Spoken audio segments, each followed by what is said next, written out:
الحمد لله وكفى والسلام على عباده الذين اصطفى اما بعد فاعوذ بالله من الشيطان الرجيم بسم الله الرحمن الرحيم وانكحوا الايام منكم وقال النبي صلى الله تعالى عليه وسلم لا يؤمن احدكم حتى يكون هواه تبعا لما جئت به او كما قال النبي صلى الله تعالى عليه وسلم صدق الله العظيم وصدق رسوله النبي الأمي الحبيب الكريم ونحن على ذلك لمن الشاهدين والشاكرين والحمد لله رب العالمين اللهم صل على محمد عبدك ورسولك وصل على المؤمنين والمؤمنات والمسلمین والمسلمات۔ قابل احترام دوستو، بزرگو، اللہ رب العزت نے جب سے کائنات بنائی ہے، کائنات کا نظام بھی اللہ تعالیٰ نے بنایا، بلکہ یہ دنیا بننے سے پہلے جب سیدنا آدم علیہ السلام کو پیدا کیا گیا تو سیدنا آدم علیہ السلام کو جنت کے اندر رکھا۔ جنت میں پہلی تقریب جو ہوئی ہے وہ نکاح کی ہوئی ہے۔ علماء فرماتے ہیں دنیا کے وجود میں آنے سے پہلے نکاح کی عبادت جاری تھی۔ دنیا فنا ہو جائے گی، ختم ہو جائے گی، جب جنتی جنت کے اندر جائیں گے تو وہاں پر بھی نکاح کی عبادت اور نکاح کی تقریب باقی رہے گی۔ جب نکاح انسان کی ضرورت ہے اور اس ضرورت سے کوئی مستثنا نہیں، عام بندہ بھی اس کا محتاج ہے، اولیاء اللہ بھی اس کے محتاج ہے، حتیٰ کہ انبیاء علیہ السلام بھی اس کی ضرورت محسوس کیا کرتے تھے۔ جب نکاح عبادت ہے اور ایسی عظیم عبادت ہے کہ جنت سے شروع ہوئی ہے، جنت میں باقی رہے گی، تو یہ کیسے ہو سکتا ہے کہ تمام انبیاء علیہ السلام نے دنیا کے اندر آ کر نکاح فرمائے ہو اور انبیاء علیہ السلام نے ہماری رہبری نہ فرمائی ہو، ہمیں یہ نہ بتلایا ہو کہ نکاح میں یہ کرنا یہ نہ کرنا؟ ایسا ہو نہیں سکتا۔ تمام انبیاء علیہ السلام نے اپنی اپنی قوموں کو، اپنی اپنی امت کو نکاح کے متعلق جو سنت و شریعت ہے وہ بتلائی ہے۔ خود اللہ کے حبیب صلی اللہ علیہ وسلم نے بھی نکاح کے تعلق سے امت کو سمجھایا، اور صحابہ کرام کا ایسا مزاج بنایا تھا کہ صحابہ کرام جو دل میں ہوتا تھا وہ زبان پر لاتے تھے۔ ایسا نہیں ہوتا تھا کہ دل میں کچھ ہو زبان پر کچھ ہو۔ جیسے حضرت بریرہ رضی اللہ تعالیٰ عنہ کا نکاح کا مسئلہ تھا، ان کا نکاح ایک جگہ پر ہوا، حضرت بریرہ بھی باندی تھی، نکاح جن سے ہوا تھا وہ بھی غلام تھے۔ حضرت بریرہ رضی اللہ تعالیٰ عنہ جب آزاد ہو گئی تو انہوں نے اپنے شوہر سے رشتہ توڑنے کا ارادہ کیا۔ یہ ایک شرعی مسئلہ ہے۔ اللہ کے حبیب صلی اللہ علیہ وسلم کی خدمت میں ان کے شوہر پہنچے، آقا صلی اللہ علیہ وسلم نے حضرت بریرہ رضی اللہ تعالیٰ عنہ کو بلایا اور ان کو سمجھایا۔ انہوں نے برجستہ پوچھا، اے اللہ کے حبیب صلی اللہ علیہ وسلم، آپ کا حکم ہے یا آپ صرف مجھے تجویز دے رہے اور سمجھا رہے ہیں؟ آقا صلی اللہ علیہ وسلم نے فرمایا، نہیں، میری طرف سے صرف سمجھانا ہے۔ کہا پھر میں نہیں مانتی، یہ نہیں میں اللہ کا نبی ہوں، میری بات کو تو نے ٹھکرا دیا۔ ایسا نہیں تھا، ایسا مزاج صحابہ کرام کا بنایا تھا۔ صحابہ کرام کے دل میں جو ہوتا تھا وہ زبان پر ہوتا تھا۔ اللہ کے حبیب صلی اللہ علیہ وسلم کی خدمت میں حضرت ربیعہ رضی اللہ تعالیٰ عنہ رہا کرتے تھے۔ حضرت ربیعہ اسلمی رضی اللہ تعالیٰ عنہ خدمت میں رہا کرتے تھے۔ بہت سارے صحابہ کرام ایسے تھے جو آقا صلی اللہ علیہ وسلم کی خدمت کیا کرتے تھے۔ ایک مرتبہ آقا صلی اللہ علیہ وسلم نے پوچھا، ربیعہ تم شادی نہیں کرتے؟ انہوں نے کہا نہیں کرتا۔ وہ اپنی مجبوریاں سمجھتے تھے کہ میں غریب ہوں، میرے پاس اتنا کچھ ہے نہیں، اور اگر میں نے انتظام کر بھی لیا تو آقا صلی اللہ علیہ وسلم کی خدمت سے محروم ہو جاؤں گا، پھر بیوی کی ذمہ داری آ جائے گی، ان ذمہ داریوں کو ادا کرنا ہے۔ دوسری بار آقا صلی اللہ علیہ وسلم نے پوچھا ربیہ شادی نہیں کرتے؟ پھر انہوں نے اسی طرح جواب دیا۔ حضرت ربیہ کہتے ہیں میرے دل میں خیال آیا مجھ سے زیادہ میرے بارے میں خیر خواہ آقا صلی اللہ علیہ وسلم ہیں، لہذا اگر اب آقا پوچھیں گے تو میں یہ کہوں گا ہاں میں شادی کرنے کے لیے تیار ہوں۔ اللہ کی شان، تیسری مرتبہ اللہ کے حبیب صلی اللہ علیہ وسلم نے پوچھا ربیہ شادی نہیں کرتے؟ جی یا رسول اللہ آپ جیسا فرمائے میں تیار ہوں۔ پھر انہوں نے اپنی پریشانی رکھی، آقا میرے پاس کچھ ہے نہیں۔ اللہ کے حبیب صلی اللہ علیہ وسلم نے فرمایا ایک کام کرو، فلاں قبیلے کے اندر جاؤ اور وہاں جا کر ان کو کہو کہ اللہ کے حبیب نے مجھے شادی کے لیے بھیجا ہے۔ اب وہ صحابی گئے، وہاں جا کر انہوں نے بات رکھی کہ اللہ کے حبیب صلی اللہ علیہ وسلم نے مجھے بھیجا ہے اور اس لیے بھیجا ہے کہ آپ کے خاندان کی فلاں لڑکی سے میرا نکاح کر دیا جائے۔ خاندان والوں نے کہا، قبیلے والوں نے کہا ہماری سعادت ہے کہ اللہ کے حبیب نے پیغام بھیجا ہے، قبول ہے۔ رشتہ ہو گیا، رشتے کا مطلب منگنی نہیں، نکاح ہو گیا۔ اب مہر دینا ہے، وہ پریشان حال وہاں سے دوڑے دوڑے آئے آقا صلی اللہ علیہ وسلم کی خدمت میں، پیارے آقا نکاح تو ہو گیا، بڑے اچھے لوگ تھے، اخلاق والے لوگ، لیکن اب میرے پاس مہر دینے کے لیے کچھ نہیں ہے۔ تو بنو اسلم قبیلے کے جو سردار تھے حضرت ابو بردہ اسلمی رضی اللہ تعالیٰ عنہ، ان سے فرمایا کچھ انتظام کرو۔ انہوں نے کچھ سونا جمع کیا، اتنا سونا جمع ہوا کہ کھجور کی گٹلی کے برابر ہوا، وہ لا کر آقا کی خدمت میں پیش کیا۔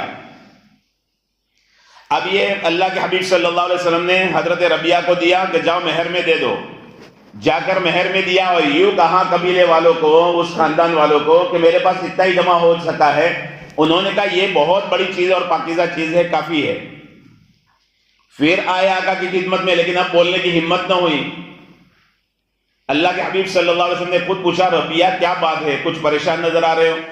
پیارے آقا شادی تو کر لیے، ولیمے کے لیے میرے پاس پیسے نہیں ہیں۔ اللہ کے حبیب صلی اللہ علیہ وسلم نے پھر حضرت ابو بردہ اسلمی رضی اللہ عنہ سے فرمایا اس کے لیے بکری کا انتظام کرو۔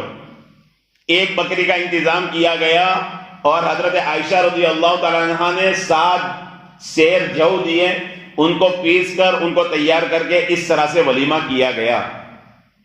اتنی سادگی کے ساتھ نکاح ہوا۔ حضرت جلیبیب رضی اللہ تعالیٰ عنہ، یہ بھی ایک صحابی ہے، بظاہر ساولے تھے۔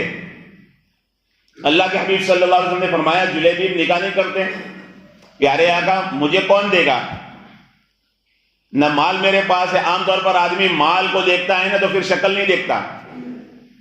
کیا فرمایا میرے پاس مال بھی نہیں ہے اور میں شکل کا بھی ساولا ہوں، کالا ہوں۔ اللہ کے حبیب صلی اللہ علیہ وسلم نے فرمایا انصار کے فلاں قبیلے میں جاؤ اور فلاں گھر پر جاؤ اور جا کر پیغام دو کہ اللہ کے حبیب نے مجھے بھیجا ہے۔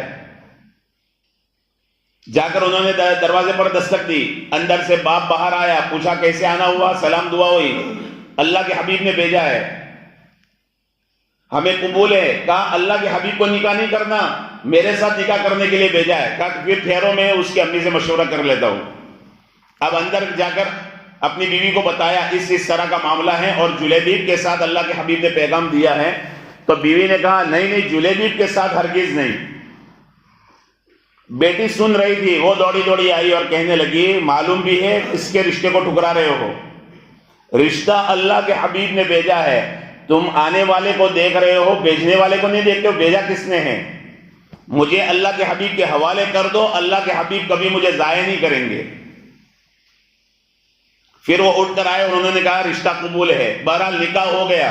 اس کے بعد ایک غزوہ ہوا، ایک جہاد ہوا، جس کے اندر حضرت جلیبیب رضی اللہ عنہ شریک ہوئے۔ جب وہ جنگ ختم ہو گئی، اللہ کے حبیب صلی اللہ علیہ وسلم نے فرمایا کیا تمہارا کوئی ساتھی گم نظر آ رہا ہے؟ صحابہ نے کہا سارے نظر آ رہے ہیں، کوئی ساتھی ایسا نظر نہیں آتا۔ اللہ کے حبیب نے فرمایا جلیبیب نظر نہیں آتا، جلیبیب کو تلاش کرو۔ جب جلیبیب کو تلاش کیا گیا، 7 کافروں کے بیچ میں پڑے ہوئے تھے، شہید ہو چکے تھے۔ پیارے آقا صلی اللہ علیہ وسلم خود تشریف لائے اور آقا صلی اللہ علیہ وسلم نے جلیبیب کے سر کو اپنی گود میں لیا اور اس وقت جنازہ کہاں؟ میدان جنگ میں جنازہ کہاں؟ اللہ کے حبیب نے اپنی باہوں میں اٹھایا، جلیبیب کے لیے قبر تیار کی گئی اور اللہ کے حبیب نے اپنے ہاتھوں سے ان کو دفن کیا۔ جب اس بچی نے اپنی ذات کو اللہ کے حبیب کے حوالے کر دیا تو اللہ کے حبیب صلی اللہ علیہ وسلم نے دعا دی تھی، اے اللہ اس پر خیروں کی بارش کر دے، خیر کی نہیں، خیروں کی بارش کر دے۔ حضرت انس رضی اللہ عنہ فرماتے ہیں کہ ہم نے مدینہ پاک میں ایسی کوئی بیوہ نہیں دیکھی جو اس سے زیادہ خرچ کرنے والی نہ ہو، اللہ نے اس کو اتنا دیا تھا۔ حضرت عبد الرحمن بن عوف رضی اللہ عنہ ہیں، جلیل القدر صحابی ہے، عشرہ مبشرہ میں ہیں، بڑے مالدار صحابی۔ جب مکہ مکرمہ سے ہجرت کر کے مدینہ منورہ گئے بالکل خالی ہاتھ تھے۔ اللہ کے نبی صلی اللہ علیہ وسلم نے وہاں پر ایک انصاری اور ایک مہاجری کو آپس میں بھائی بنایا۔ تو یہاں پر مدینہ منورہ میں آنے کے بعد حضرت عبد الرحمن بن عوف کے جو بھائی بنے، اسلامی بھائی بنے، وہ حضرت ربی بن سعد رضی اللہ عنہ ہیں۔ حضرت ربی نے اپنا پورا مال آدھا کیا اور حضرت عبد الرحمن کی خدمت میں پیش کیا۔ حضرت عبد الرحمن بن عوف رضی اللہ عنہ نے فرمایا، بھائی اللہ تمہیں جزائے خیر دے، تمہارے مال میں برکت دے، مجھے بازار کا راستہ بتاؤ۔ مدینہ پاک میں انہوں نے تجارت شروع کی اور ساتھ میں کھیتی بھی کرتے تھے۔ تجارت اور زراعت دونوں لے کر چلے، اللہ نے وہ مال عطا فرمایا۔ حضرت عبد الرحمن بن عوف رضی اللہ تعالیٰ عنہ نے اپنی زندگی میں 30,000 گھرانوں کو آزاد کیا ہے، یعنی اتنے غلام اور اتنی باندیاں آزاد کیے اللہ کی خاطر، 30,000 گھرانے آزاد کیے۔ ایک مرتبہ اللہ کے حبیب صلی اللہ علیہ وسلم نے اعلان فرمایا تو ایک غزوے میں انہوں نے 500 گھوڑے اور 500 اونٹ خرید کر دیے۔ آپ اونٹ کی قیمت سمجھے، ایک بکرے کی قیمت کتنی ہے تو اونٹ کی قیمت کتنی ہوگی۔ اور ہمارے یہاں ہندوستان میں راجستھان کے اندر گھوڑوں کا میلہ لگتا، گھوڑے کی قیمت آپ سمجھے 500 گھوڑے، وہ بھی عربی نسل کے۔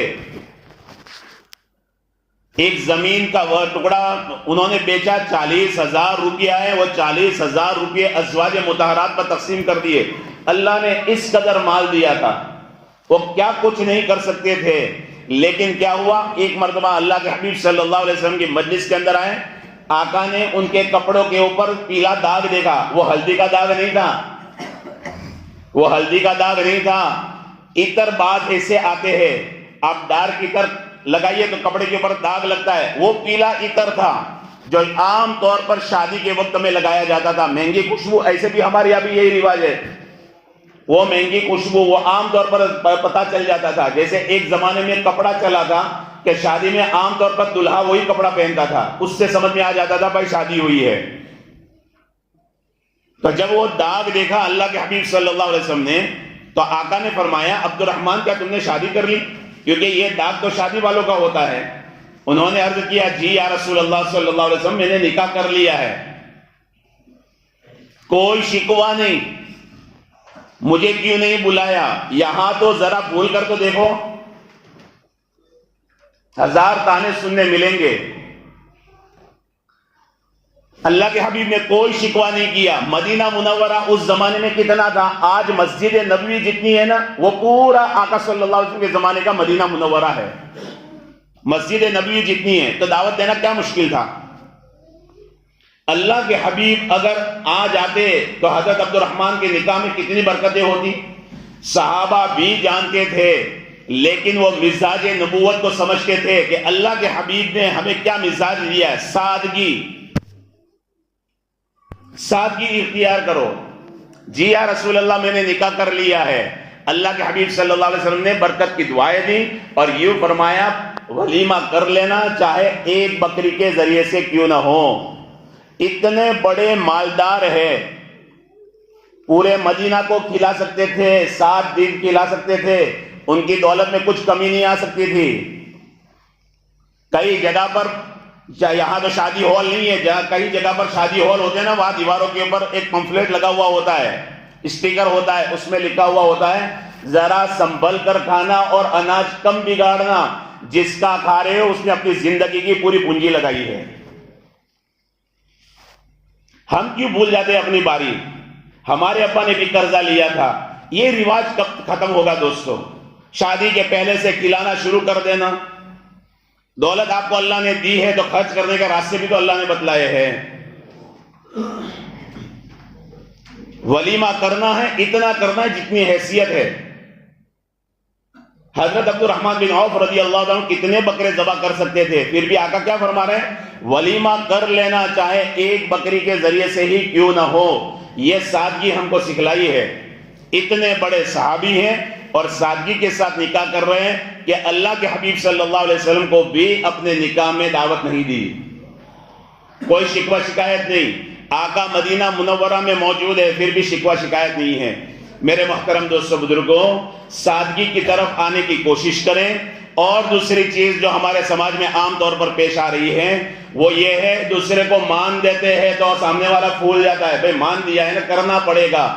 اللہ کے واسطے دل شکنی برداشت کر لے، دین شکنی برداشت نہ کرے. کسی کا دل ٹوٹتا ہے ٹوٹ جائے، کھلا کر بھی برا سنتے ہیں نا. کھلانے کے بعد کیا باتیں نہیں آتی کانوں پر؟ یہ کم تھا، یہ ایسا تھا، یہ ویسا تھا. خامیاں تو نکلتی رہتی ہے. کھلانے کے بعد بھی سنتے ہیں. اللہ اور اللہ کے رسول کو راضی کرنے کے لیے آدمی کسی کا دل توڑ دے، دین کو نہ توڑے. دل شکنی گوارا کر لے، دین شکنی گوارا نہ کرے. آج دین برباد ہو رہا ہے. بھائی اکرام کیا ہے نا، مان دیا ہے تو ہمارے یہاں سے یہ نکلے گا. یہ طریقہ صحیح نہیں ہے. سنت و شریعت کے خلاف کوئی کام ہو رہا ہے، ہٹ جائے. اگر بولنے کی ہمت نہیں، روکنے کی ہمت نہیں، وہاں سے ہٹ جائے. ایسے شادی کے اندر شریک نہ ہو. کیا کرنا چاہیے؟ رشتہ بھی نبھانا ہے، شادی میں شریک نہیں ہونا. اس سے اللہ رسول ناراض ہو جائیں گے. کیا کرے؟ شادی کے ایک دن پہلے، نکاح کے ایک دن پہلے چلے جائے، ملاقات کر کے آ جائے، تحفہ دے کر آ جائے. شادی کے ایک دو دن بعد جائے. بھائی میں آنا چاہتا تھا، تمہارا نکاح ہے، اس سے بڑی خوشی کیا ہوگی تمہاری زندگی میں، لیکن فلاں غلط کام ہوا، اس وجہ سے میں نہیں آ سکا. دعوت کا حق بھی ادا ہو جائے گا اور رشتہ بھی جڑ جائے گا. اس کے لیے حکمت بھی چاہیے، ہمت بھی چاہیے. سیدنا لوط علیہ السلام کے پاس قوم آئی تھی. جب فرشتے آئے تھے عذاب لے کر، اس قوم کے اندر بری عادت تھی، اسی برے ارادے سے وہ آئے تھے. تو سیدنا لوط علیہ السلام نے فرمایا تھا، الیس منکم رجل الرشید، کیا تمہارے اندر ایک بھی سمجھدار بندہ نہیں ہے؟ اس لیے میرے محترم دوستو بزرگوں، ولیمہ صرف سنت ہے، وہ فرض اور واجب نہیں ہے کہ قرضے لے کر، سودی قرضے لے کر لوگ کھا کر اپنے گھروں کو چلے جائیں گے اور یہ زندگی بھر قرضہ اتارتا چلا جائے گا. یہ عقل مندی نہیں ہے، یہ سمجھداری نہیں ہے. سمجھدار تو صحابہ کرام تھے جنہوں نے زندگی گزار کر بتائی. بہرحال صحابہ کرام کے سینکڑوں واقعات ہیں. حضرت سلمان فارسی رضی اللہ تعالیٰ عنہ، حضرت سلمان فارسی رضی اللہ تعالیٰ عنہ کا نکاح ہوا. حضرت عمر رضی اللہ عنہ کے خاندان میں. اب جیسے ہمارے یہاں پر رواج ہے کہ دلہا پہلی رات سسرال میں گزارتا ہے، حضرت سلمان رضی اللہ عنہ بھی وہاں گزارنے کے لیے گئے. پتا چلا کہ یہ بھی صحیح ہے، جائز ہے، منع نہیں ہے. حضرت سلمان رضی اللہ عنہ کے ساتھ ساتھی تھے، ان کے دوست تھے. جب دروازے تک پہنچے تو ان کو خیر و برکت کی دعا دے کر ان کو روانہ کیا کہ بھائی اب تم جاؤ، میں کمرے کے اندر چلا جاؤں گا. یہ ادب ہے، یہ ادب ہے. یہ نہیں ہے کہ اندر دوستوں کو لے جایا جائے. بہرحال حضرت سلمان رضی اللہ عنہ جب گھر کے اندر داخل ہونے لگے تو انہوں نے دیکھا پردے پڑے ہوئے ہیں. ڈیکوریشن کرتے ہیں نا جیسے ہمارے یہاں، ہر جگہ پردے لٹکے ہوئے ہیں. انہوں نے دو جملے فرمائے، کیا تمہارے گھر کو بخار ہو گیا ہے؟ تمہارے گھر کو جیسے ٹھنڈا بخار لگتا ہے نا، آدمی کو کمبل وغیرہ اڑائے جاتے، تمہارے گھر کو بخار لگ گیا ہے یا کعبۃ اللہ تمہارے گھر میں آ گیا ہے؟ یہ صحابی رسول کی بات ہے. وہ حضرت سلمان فارسی رضی اللہ عنہ جن کے بارے میں آقا صلی اللہ علیہ وسلم نے فرمایا تھا، سلمان منا، سلمان ہم میں سے، اہل بیت میں سے ہے. اتنے بڑے مقام والے کیا فرما رہے ہیں؟ پردے تو کعبۃ اللہ پر ہوتے ہیں، تمہارے گھر میں پردے تو کیا کعبۃ اللہ اٹھ کر تمہارے گھر میں آ گیا ہے؟ فوراً ان لوگوں نے پردے اتار دیے. جب پردے اتر گئے حضرت سلمان رضی اللہ عنہ سلام کر کے اندر داخل ہوئے. اندر آئے تو دیکھا سامان بہت سارا ہے. ایک جملہ فرمایا, میرے خلیل صلی اللہ علیہ وسلم نے, یعنی اللہ کے حبیب صلی اللہ علیہ وسلم نے مجھ سے فرمایا تھا, سلمان اتنا سامان زندگی گزارنے کے لیے کافی ہے جتنا سفر میں توشہ ہوتا ہے. وہ سامان ہٹا دیا گیا. پھر اس کے بعد بیوی کے پاس آئے اور اس کی پیشانی کے پر ہاتھ رکھ کر برکت کی دعا دی. اس کے بعد اس سے کہا, بیگم اللہ کے حبیب صلی اللہ علیہ وسلم نے ہم کو یہ تعلیم دی ہے کہ جب میاں بیوی آپس میں ملے تو عبادت کے ذریعے سے ابتدا کرے. چلو اٹھو ہم نماز پڑھتے ہیں. انہوں نے اور ان کی بیوی نے اٹھ کر پہلے نماز ادا کی. یہ تعلیم ہے میرے محترم دوستوں بزرگوں. صحابہ کرام کے واقعات کتابوں میں بھرے ہوئے ہیں. کمی یہ ہے کہ ہم جانتے نہیں ہیں.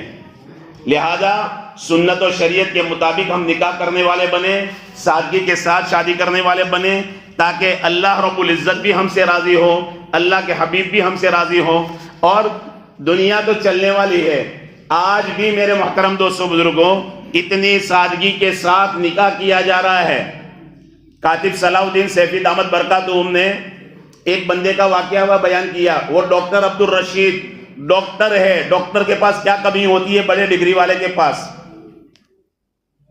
وقت کم ہے, بات لمبی ہے. بہرحال بیٹے کا نکاح کیا ہے. نکاح اتنی سادگی کے ساتھ کیا کہ وہ اپنی سالی کے یہاں گئے. وہاں ساڈو بھائی گھر میں نہیں تھے, ہم زلف گھر میں نہیں تھے. پردے کے پیچھے سے بات ہوئی, سالیوں سے بھی پردہ ہے. بہرحال بات ہوئی تو پھر اس سالی نے کہا کہ بھائی جان معاملہ یہ بنا تھا کہ میری بہن نے بچپن میں جب آپ کا بیٹا نہیں پیدا ہوا تھا نا, اس وقت یہ زبان دی تھی کہ آپ کی بیٹی سے نکاح کیا جائے گا. کہا اچھا زبان دی تھی تو چلو نکاح کے لیے تیار ہو, بلا لو آپ کے شوہر کو. شوہر کو بلایا, اسی وقت نکاح ہو گیا. کوئی جوڑا نہیں بنا, شیروانی نہیں بنی, کچھ بھی نہیں ہوا. پھر اس کے بعد کیا ہوا, فجر کی نماز, دوسرے دن فجر کی نماز پڑھی. فجر کی نماز کے بعد وہ کھڑے ہو گئے اور انہوں نے اعلان کیا, تمام نمازی بھائیوں کو میرے گھر ولیمے کی دعوت ہے. صبح صبح کوئی سمجھ میں آنے والی بات ہے. بہرحال میرے محترم دوستوں بزرگوں, آج بھی اس گئے گزرے دور میں ایسے لوگ پڑے ہیں, مال ہونے کے باوجود بھی سادگی کے ساتھ کرتے ہیں. اللہ تعالی ہمیں بھی سادگی کے اوپر عمل کرنے کی توفیق عطا فرمائے. وآخر دعوانا